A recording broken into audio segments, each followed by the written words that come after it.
अस्सलाम वालेकुम दोस्तों, क्या पाकिस्तान में क्रिप्टो वाकई लीगल हो गया है? क्या अब पाकिस्तानी बिना किसी डर के क्रिप्टो में ट्रेड कर सकते हैं?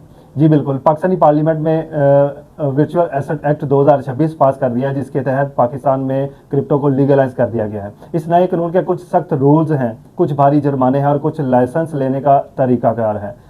अगर आपने ये वीडियो मिस की तो शायद आपका अकाउंट ब्लॉक हो जाए या आप पर कानूनी कार्रवाई हो। सबसे पहले हम ये समझते हैं कि वर्चुअल एसेट्स आखिर हैं क्या। मतलब वर्चुअल एसेट किसे कहते हैं? कानून के मुताबिक हर वो डिजिटलाइज चीज़ जिसकी अपनी वैल्यू हो और वो ट्रांसफ़र की जा सके वो वर्चुअल एसेट्स कहलाता है।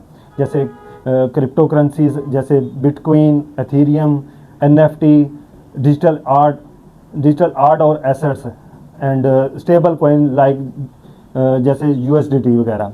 लेकिन इसमें एक बात जो समझने की है कि जो बैंक हमें जो डिजिटल करेंसी देती है वो इस वर्चुअल एसेट्स में नहीं आती।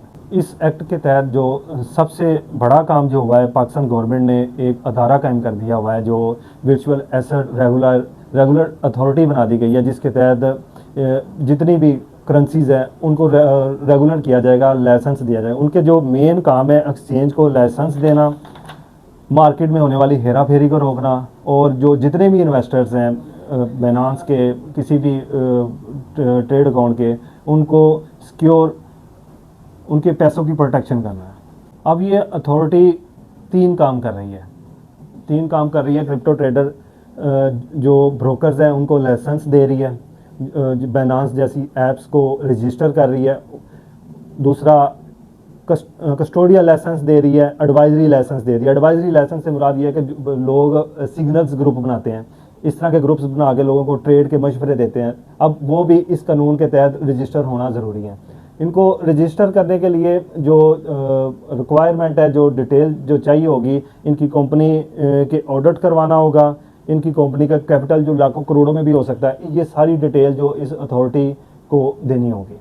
वर्चुअल एसेट अथॉरिटी को जो पावर्स दी गई हैं, ये किसी भी ऑफिस में रेड कर सकती हैं अगर उनको किसी किस्म की इत्तला मिलती है मनी लॉन्ड्रिंग की या किसी किस्म के इलीगल टेररिस्ट में पैसा इस्तेमाल होने की, तो ये रेड कर सकती हैं। किसी भी दफ्तर को फ्रीज़ कर सकती हैं, सील कर सकती हैं, किसी भी अकाउंट को किसी भी बैंक अकाउंट को फ्रीज़ कर सकती हैं। और इनके पास ऑलमोस्ट वो सारी पावर्स हैं जो पाकिस्तान FIA के पास है, फेडरल इन्वेस्टिगेशन एजेंसी के पास है, वो सारी पावर इस अथॉरिटी के पास मौजूद है। अगर क्रिप्टो करेंसीज को किसी भी गलत मकसद के लिए इस्तेमाल किया जाता है तो इसकी जो सज़ा इसमें इस एक्ट के तहत दी गई है वो 10 साल कैद है। और बगैर लाइसेंस के कोई भी ऐप अगर काम करती है तो इसका 5 मिलियन अबव जो इसका वो 50 लाख से ज़्यादा जुर्माना है।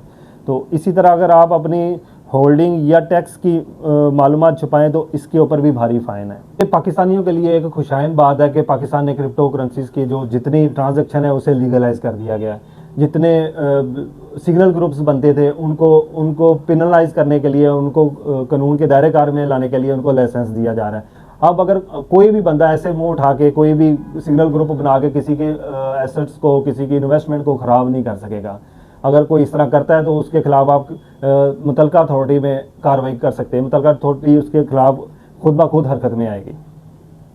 अब पाकिस्तान में पहले जो होता था कि बैंक अकाउंट इनकी जो ट्रांजैक्शन थी इसको एक्सेप्ट नहीं थे करते, लोगों को VPN इस्तेमाल करने पड़ते थे। अब ऐसा नहीं होगा, आप लीगलाइज तरीके से अपनी ट्रांजैक्शन कर सकते हैं। हर बैंक इसको जो एक्सेप्ट करेगा, आपकी जो जितनी ट्रांजैक्शन होगी वो हो जाएंगी। अब तक के लिए इजाज़त दें। नेक्स्ट वीडियो में हम इंशाल्लाह कोशिश करेंगे कि इसका लाइसेंस लेने के तरीके के बारे में वो आपको अपडेट दें। शुक्रिया।